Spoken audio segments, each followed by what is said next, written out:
Buongiorno ai titoli con le principali notizie. Ancora un femminicidio, questa volta la vittima è una palermitana di 37 anni strangolata dal marito. È avvenuto a Spoleto in Umbria, l'uomo milanese è stato di fermo dopo aver tentato il suicidio.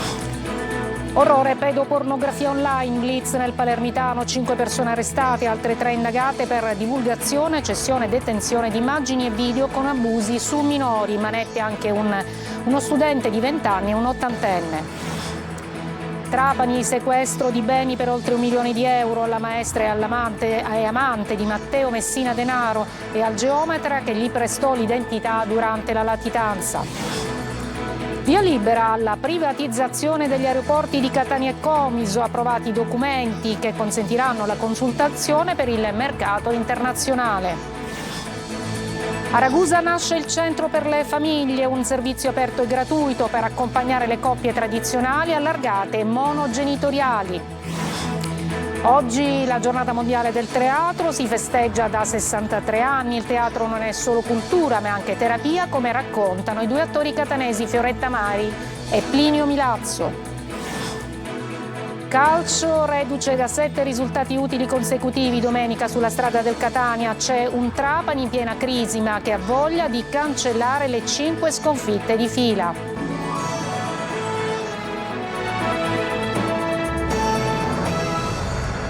Buongiorno, eccoci dunque, ancora un femminicidio, questa volta la vittima è una palermitana di 37 anni, l'omicidio è avvenuto a Spoleto, siamo in Umbria, il marito, un milanese, è in stato di fermo dopo aver tentato il suicidio. Sentiamo Maglio Viola. Strangolata dal marito al culmine probabilmente di una discussione nella loro casa di Spoleto. La vittima è la palermitana Laura Papadia, 37 anni, uccisa in casa da Gianluca Romita, milanese di 44 anni, reo confesso. La tragedia è avvenuta nella giornata di ieri in Umbria, ma è stata scoperta soltanto in seguito. Le forze dell'ordine hanno trovato il corpo della donna riverso sul letto in un appartamento al 4° piano della Rocca dei Perugini, un palazzo storico di Spoleto in provincia di Perugia. Il primo allarme che faceva presagire la tragedia era scattato al 112 in seguito ad una chiamata proveniente da Orestano in Sardegna. Era la ex moglie di Romita che raccontava di aver ricevuto una telefonata dall'ex marito sconvolto che le annunciava di aver ucciso la nuova moglie. Gli inquirenti facevano irruzione nella casa della coppia a Marzocca di Senigallia in provincia di Ancona, ma senza trovare nulla. I 2 infatti si erano trasferiti ma non era stato ancora registrato il cambio di residenza. Più tardi la polizia veniva allertata per un uomo che minacciava il suicidio dal Ponte delle Torri di Spoleto. All'arrivo degli agenti Gianluca Romita si trovava in bilico a 80 metri di altezza. Dopo averlo convinto a scendere, gli investigatori ascoltavano la sua confessione e trovavano il corpo della donna nell'appartamento indicato da Romita. I carabinieri di Montelepre hanno fermato un 30enne romeno accusato del tentato omicidio della madre. L'aggressione è avvenuta in casa, la vittima assalita dal figlio durante una lite. L'uomo avrebbe tentato di strangolarla, la donna ha reagito, è riuscita a divincolarsi e a fuggire rifugiandosi in un bar. Abusi sessuali su minori, anche in tenerissima età. Blitz nel palermitano, 5 le persone arrestate, ci sono anche 3 indagati, tutti accusati di divulgazione, cessione e detenzione di immagini e video pedopornografici. Tra gli arrestati anche uno studente di 20 anni, Desiree Ferlito. File, video e immagini che documentano scene agghiaccianti, abusi e sfruttamento sessuale su minori anche in tenerissima età. Sono bambini di ogni parte del mondo, soprattutto asiatici e africani, ma anche europei e americani. 5 le persone arrestate dalla Polizia di Stato e altri 3 i denunciati, tutti palermitani, nell'ambito di un'operazione coordinata dalla Procura di Palermo. L'accusa nei loro confronti è divulgazione, cessione e detenzione di immagini e video pedopornografici. Il materiale e i dispositivi rinvenuti sono attualmente disposti agli accertamenti necessari per far luce su ulteriori aspetti dell'inchiesta, compresa l'identificazione delle piccole vittime. Tra gli arrestati c'è un pensionato di 80 anni che ha lavorato in un'azienda partecipata a Palermo e uno studente di 20 anni. La madre del giovane si è sentita male non appena ha sentito le contestazioni mosse dalla polizia postale al figlio. Spaventosa la quantità di materiale sequestrata. In casa di uno dei 5 arrestati sono stati trovati 50.000 file, nell'abitazione di un altro 25.000. Parapentes, il nome dell'operazione che ha scandagliato il dark web, dove gli utenti vanno alla ricerca di materiale pedopornografico. Le 8 persone coinvolte nell'inchiesta non hanno legami tra loro e per questo sono in corso ulteriori accertamenti per ricostruire anche la loro rete di contatti. Il Tribunale di Trapani ha disposto il sequestro per oltre €1 milione alla maestra e amante di Matteo Messina Denaro e al geometra che gli prestò l'identità durante la latitanza. Sentiamo Laura Spanò. Dopo la condanna, per i cugini Laura e Andrea Bonafede di Campobello di Mazara arriva il sequestro dei beni, valore complessivo €1.400.000. La prima è la maestra e amante di Matteo Messina Denaro, il secondo invece è il cugino geometra che ha prestato una delle identità usate dal boss per curarsi dal cancro che lo affliggeva. Il duplice provvedimento emesso dal Tribunale delle Misure di Prevenzione di Trapani, che ha accolto la richiesta della DDA ed eseguito dai finanzieri di Palermo, riguarda un appartamento a pochi passi dalla statua in via Libertà a Palermo ed ancora immobili, appartamenti e terreni a Campobello di Mazara e Castelvetrano, 13 rapporti bancari e una macchina. I finanzieri del GICO del Nucleo di Polizia Economico-Finanziaria hanno effettuato un accertamento sui beni di pertinenza dei cugini Bonafede, condannati rispettivamente a 11 anni e 4 mesi e 14 anni di carcere, e dei loro nuclei familiari, e ne hanno tracciato i possibili flussi di denaro diretti a finanziare la latitanza del capomafia oggi deceduto. I sequestri seguono quello subito dalla famiglia di Giovanni Luppino, l'autista che accompagnava Messina Denaro il giorno che fu catturato alla clinica La Maddalena, ritenuto uno dei favoreggiatori della latitanza del boss. In quel caso il sequestro ammontava a oltre €3 milioni. Incidente mortale stamattina sulla strada statale Alcerito in direzione Scoglitti, nel Ragusano. A perdere la vita un giovane 26 anni alla guida di un furgoncino. Si è scontrato frontalmente con un camion che procedeva nella direzione opposta in gravi condizioni. Trasportato in ambulanza all'ospedale di Vittoria, non c'è stato nulla da fare. La vittima lavorava in un'azienda agricola della zona. Ancora una truffa ai danni degli anziani. Manette, un 21enne di Catania, in trasferta a Tortorici nel Messinese. Si era finto carabiniere con un'anziana. Fondamentali le dichiarazioni della donna e le immagini videosorveglianza. Francesco Triolo.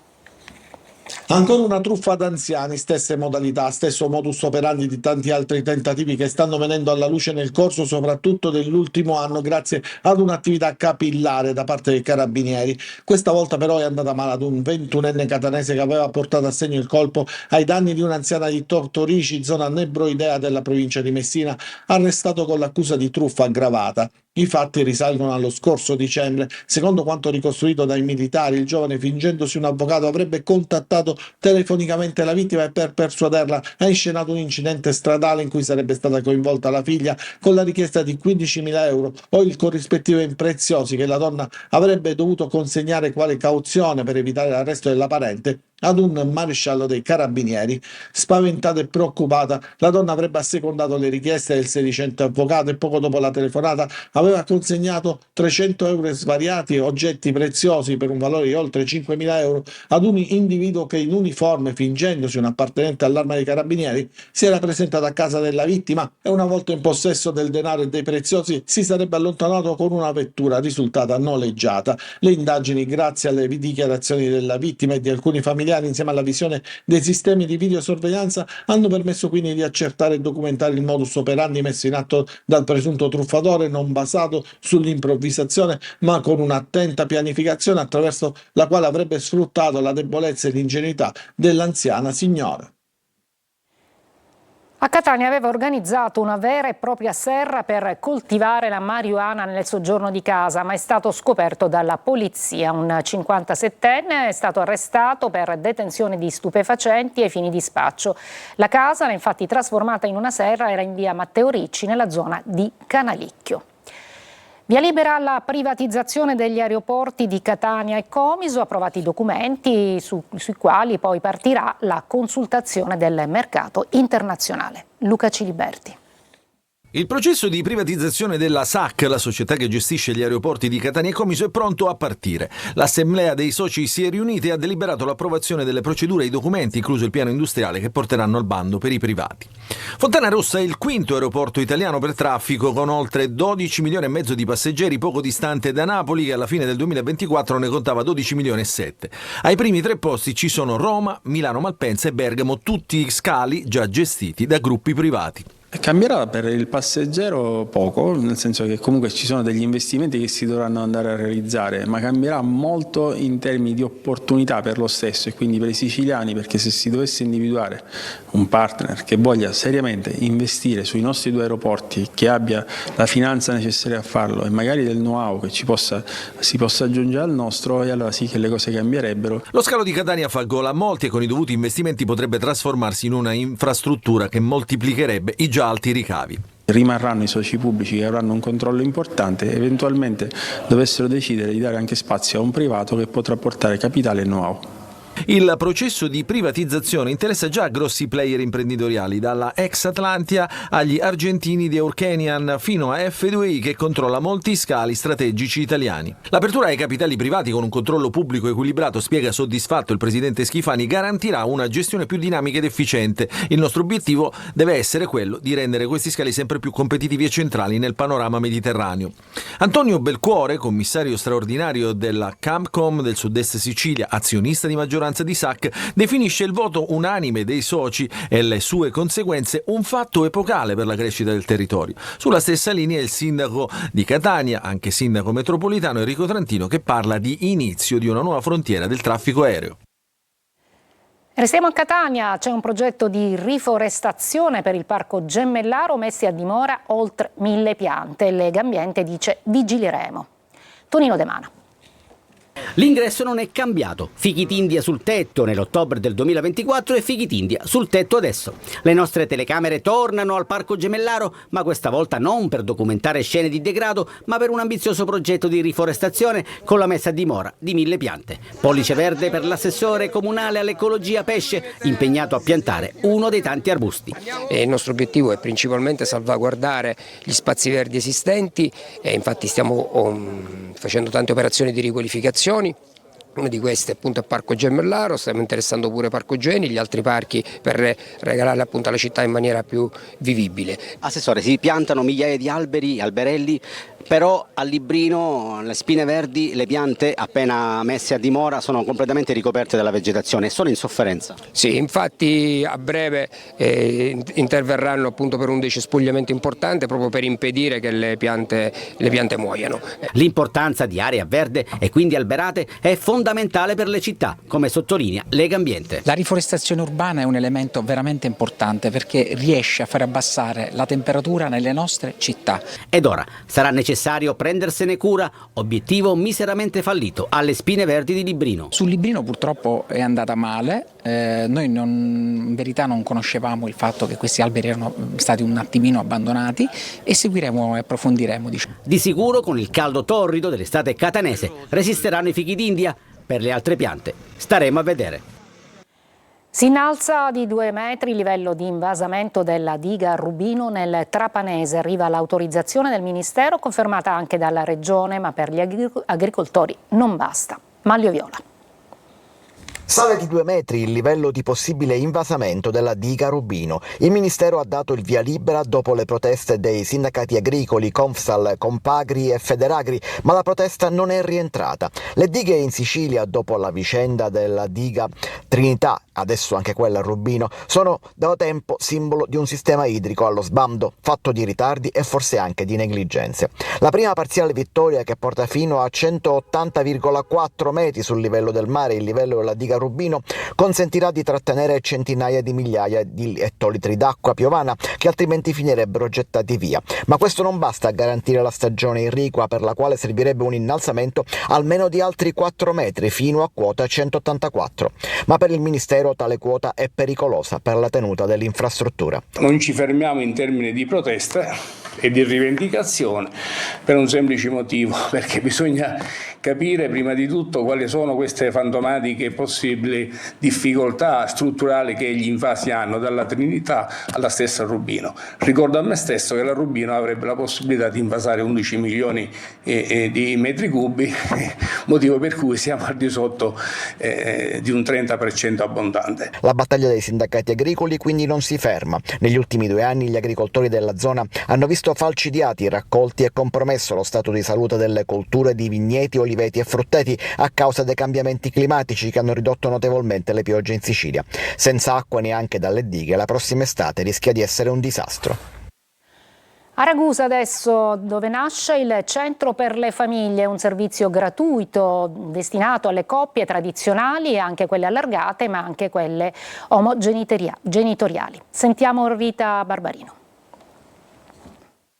Tante e differenti sono le famiglie di oggi, tradizionali, allargate, omogenitoriali, monogenitoriali, tutte con le proprie esigenze e i loro problemi. E per supportarle, su aspetti sociali e relazionali, nasce contemporaneamente nei comuni di Ragusa, Chiaramonte Gulfi, Giarratana, Monterosso Almo e Santa Croce Camerina il Centro per Famiglie. Non lasciare indietro nessuno è l'obiettivo. Sarà un centro che offre supporto di tipo psicologico, educativo, relazionale alle famiglie, tante, tutte differenti.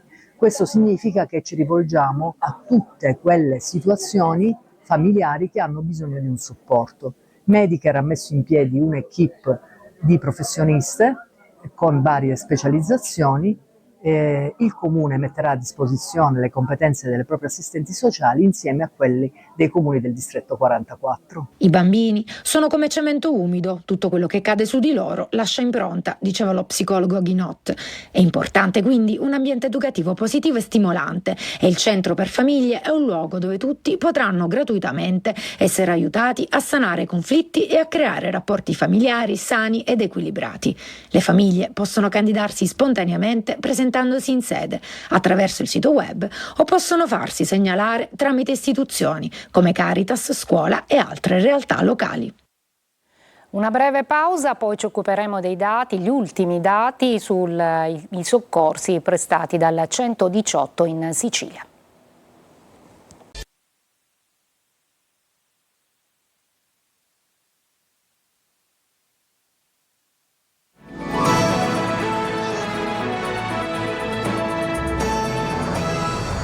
Si rafforza il protocollo d'intesa sulla riconversione industriale di Versalis verso la tecnologia e la transizione green. Anche la regione siciliana ha sottoscritto il protocollo già siglato il 10 marzo al Ministero delle Imprese e del Made in Italy. L'accordo prevede il mantenimento immediato dei livelli occupazionali per l'intera durata degli investimenti, estendendo specifiche tutele anche all'indotto locale, quindi in Sicilia anche a lo stabilimento di Siracusa. Da Palermo arrivano i dati sui soccorsi del 118 nel 2024, numeri importanti per fronteggiare però diverse emergenze come quella delle aggressioni e della mancanza di personale. Marco Gullà. 427.389 interventi di soccorso in tutta la Sicilia nel 2024 da parte del 118. Il report è stato presentato questa mattina durante un convegno a Palazzo dei Normanni a Palermo. Durante l'evento si è discusso anche dei modelli organizzativi regionali e del punto di vista delle società scientifiche. Numeri importanti, come vediamo, ma quel che preoccupa sono anche i dati delle aggressioni agli operatori del 118, sempre più presi di mira durante gli interventi di soccorso. Sto facendo battaglie come frontman di tutti gli autisti soccorritori, assolutamente abbiamo fatto tanto, abbiamo iniziato l'interlocuzione con la prefettura soprattutto perché ci sta dando un grande sostegno per definire percorsi migliori affinché si possano creare tutta una serie di deterrenti per limitare questo fenomeno.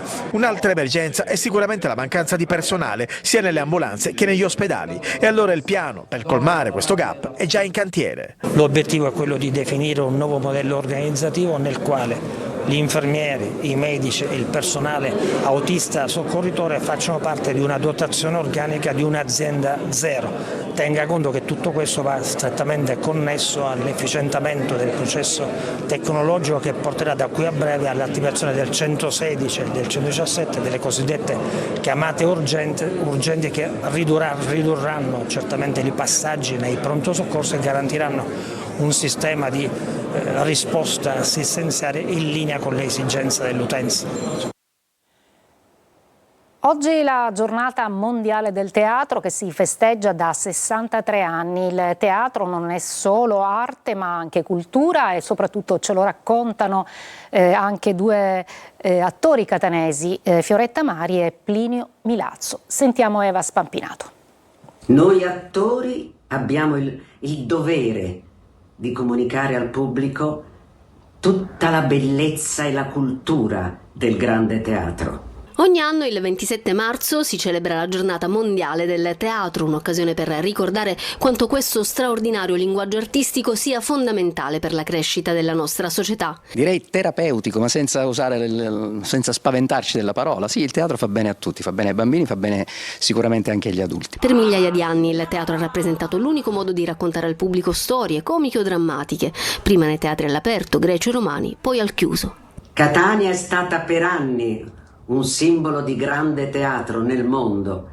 Abbiamo girato quasi tutto il mondo, portando Pirandello. Ma il teatro è anche importante mezzo pedagogico, come spiega Plinio Milazzo, che con Francesca Agate ha fondato il Teatro dei Piccoli e dei Ragazzi. In teoria la tecnica è la stessa, il bambino però forse ne ha più bisogno perché gioca col teatro e infatti ci sono molti bambini bravi perché hanno questa inconsapevolezza, no? Loro si mettono dentro un gioco e si danno se stessi. Siamo contenti soprattutto quando vediamo che i bambini vanno poi bene a scuola perché comunque riusciamo a togliergli quella timidezza che il teatro poi serve a questo. Fioretta Mari, celebre attrice catanese che rappresenta un pezzo di storia per il teatro e il cinema italiani, proprio ai giovani dedica un messaggio: non demordete, abbiate fiducia nel vostro talento. I ragazzi che studiano teatro hanno una marcia in più. Il teatro rimane uno spazio di incontro autentico, un luogo dove l'animo umano può essere toccato, trasformato, rinvigorito. Alle 14.30 dopo il TG a Focus 24 si parlerà oggi di reflusso gastroesofageo, gastrite, colon irritabile, delle malattie del pancreas e di tutti gli esami diagnostici necessari. Ospiti di Adelaide Barbagallo il dottore Santi Mangiafico, direttore dell'unità operativa complessa di gastroenterologia del Policlinico San Marco di Catania. Le vostre domande con un messaggio al 342 74 55 005, trasmissione anche in streaming sul sito lasiciliaweb.it. Una brevissima pausa e poi il calcio con il Catania che si prepara al derby di domenica contro il Trapani.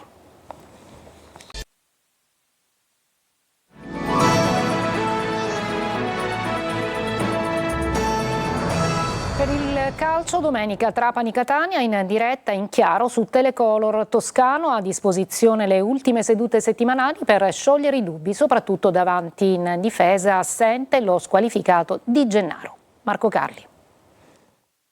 Toscano osserva con attenzione il lavoro dei suoi. Adesso, da poche partite per la verità, può scegliere, mentre fino a qualche tempo fa le sedute si vivevano nella speranza di evitare l'ennesimo infortunio. Adesso la situazione è diversa. Si guarda chi più merita la maglia in attesa di Inglese e si spera per i play-off di Guglielmotti. E allora succede che anche un'assenza importante come quella di Di Gennaro, out per squalifica a Trapani, possa essere assorbita. Pronto Del Fabbro. Certo, il ritorno del difensore centrale ex carrarese è coinciso con 2 soli gol subiti in 4 partite e 2 clean sheet, ma anche l'ex Arezzo dà garanzie. E poi lì dietro c'è Ierardi che attraversa il miglior momento della stagione, così come Quaini che a centrocampo sta diventando una garanzia. A proposito, cresce di settimana in settimana anche la condizione di Di Tacchio che diventa alternativa valida non solo a partite in corso. Là davanti in attesa di Inglese out dal Monte, De Paoli favorito su un Montalto frenato dalla lombalgia con il Crotone e poi alle spalle Jimenez e forse Lunetta, altro giocatore che ha avuto un grande impatto sul momento rosso-azzurro e che però può coprire 3 ruoli, fra cui anche il potenziale falso 9, e a quel punto è Costoppa fra i 2 trequartisti. Tante soluzioni, dicevamo. In casa Catania è tornato a vedersi qualche sorriso. Trapani con i Granata che vogliono rifarsi dopo 5 sconfitte di fila è la prossima tappa, non facile, per provare a proseguire sulla strada intrapresa. È tutto per questa edizione, io vi lascio ora al Focus, oggi curato da Adelaide Barbagallo. Grazie per l'ascolto e buon pomeriggio.